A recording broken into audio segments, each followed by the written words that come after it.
Deixa eu ver aqui. O Leandro coloca: teria alguma coisa na nossa genética que influencia o nosso comportamento?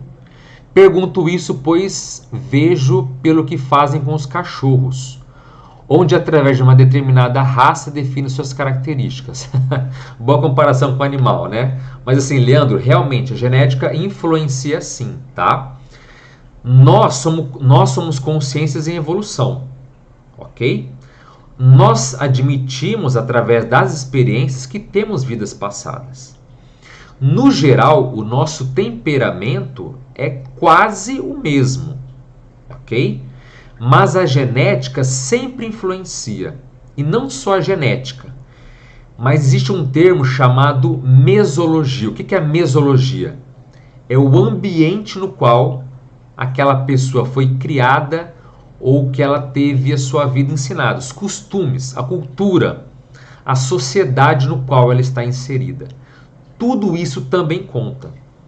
Então, se uma pessoa, por exemplo, ela é uma pessoa muito agressiva, por exemplo, no seu passado, por mais que ela nasça numa família mais tranquila, numa sociedade às vezes mais pacífica, ainda assim, o traço dessa agressividade, essa raiva dela, ainda vai se manter presente.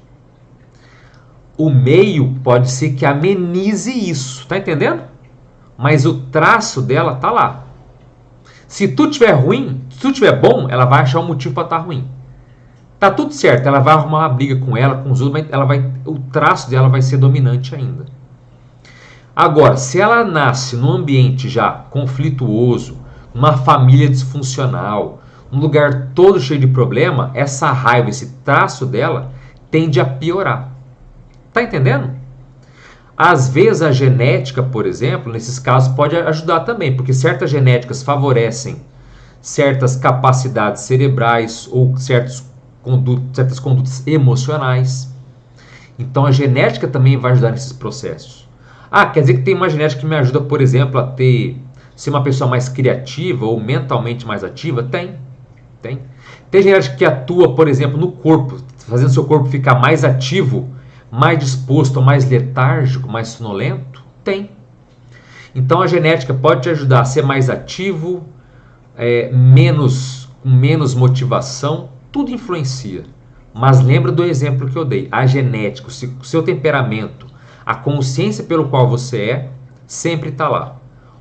Em alguns pontos, mais atenuada, em outros pontos, dependendo da genética do meio, mais aquilo vai estar mais exposto. Seja ruim, seja bom, tá? Não coloca só a raiva, não. Pensa no lado positivo também. Eu dei o exemplo da criatividade. A pessoa pode ser muito criativa, mas o meio onde ela nasceu não tem estímulo, não teve muita informação, não teve cultura, e aquela criatividade ficou embotada. Mas está lá. Se ela nasce numa família, num meio que, sabe, é rico, que tem informação, que tem conhecimento, que dá um background cultural para a pessoa, aquela criatividade volta a expandir, até aumenta. Então o meio, a genética, tudo isso influi na nossa evolução. Tá certo, Leandro? Não é só cachorro, não. Nós também somos primatas ou mamíferos, tá? A gente também está no corpo animal, importante lembrar isso. Bom, Simone, boa noite. Deixa eu ver outra pergunta aqui. Marta coloca, boa noite a todos. Terça-feira agora é dia especial, dia de expandir a consciência. É isso aí. Se puder, né? Quem tiver toda terça-feira, estamos aí para isso. Renato coloca, os pensamentos mais que ações, ela não fez muita coisa mesmo depois de 30 anos de teste, é muito tempo. Sim, agora, ó, lembra que eu comentei aqui, tá, Renato? Não sei se você viu meu comentário, mas pensamento é ação. Isso que a gente tem que entender. Uma das lições mais sérias que se tem fora do corpo é justamente isso. Pensamento é ação.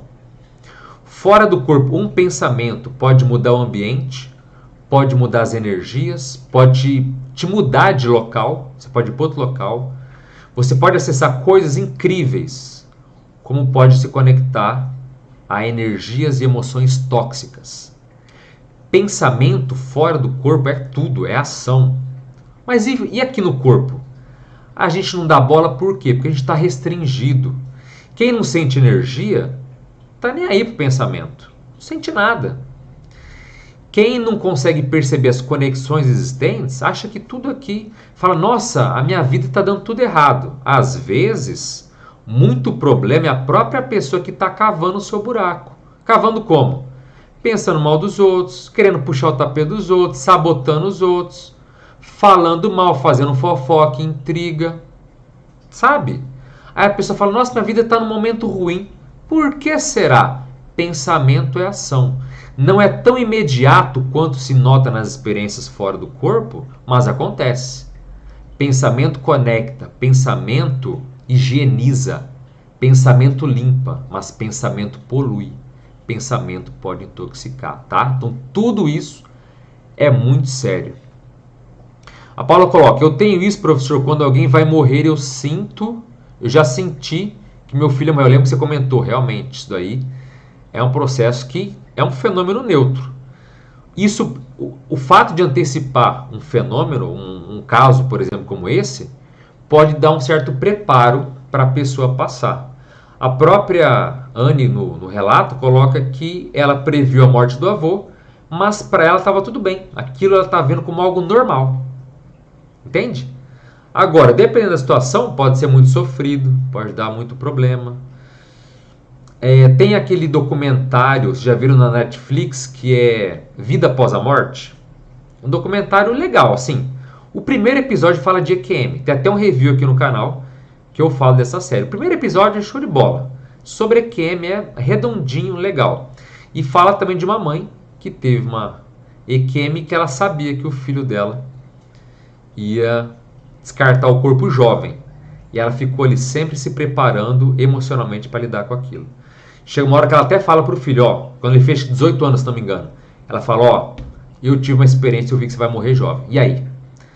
Ele lida bem com aquilo, mas pouco tempo depois, acho que se não me engano, poucos anos, 2 anos depois, ele acaba ali descartando o próprio corpo. Mas uma mãe, muitas vezes, não é fácil passar por isso, realmente. Se esse é o seu primeiro vídeo por aqui, então seja muito bem-vindo ao canal Dimensão Existencial. Aqui tratamos de temas essenciais e prioritários dentro do estudo da consciência ou da conscienciologia. Então, se esses temas de evolução, de autoconhecimento e de maturidade te interessam, então se inscreva nesse canal para que você possa acompanhar os lançamentos dos vídeos novos que vêm por aí, inclusive das lives futuras. Então fica esse convite, espero que você aceite. E um forte abraço a todos e as melhores energias para você.